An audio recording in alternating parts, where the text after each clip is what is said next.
supplémentaires. Merci. La parole est à Monsieur Éric Woerth, toujours pour 2 minutes. Oui, juste un mot, Madame la Présidente. Vous devriez défendre vos choix, en réalité. Et depuis le début de ces discussions budgétaires, vous ne les défendez pas. Vous êtes systématiquement en défensive.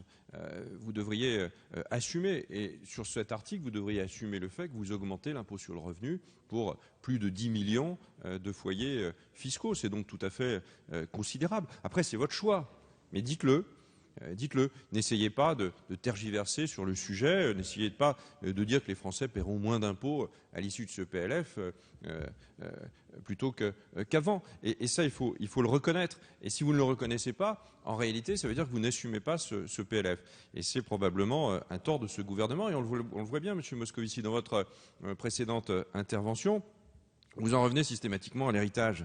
Mais nous, on l'assume parfaitement bien, cet héritage. Les comptes de l'État et les comptes généraux de la nation, ils n'ont pas été massacrés durant cette crise. Ils sont le fruit de la crise.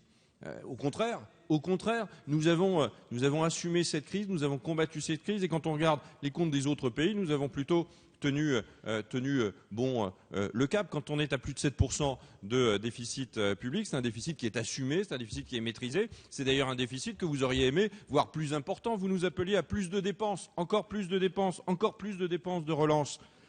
Nous avons assumé cela et nous avons après aussi assumé un chemin qui nous amène vers l'équilibre. Vous respectez d'ailleurs les critères que nous nous étions donnés et en cela nous vous donnons acte. Donc assumez votre budget.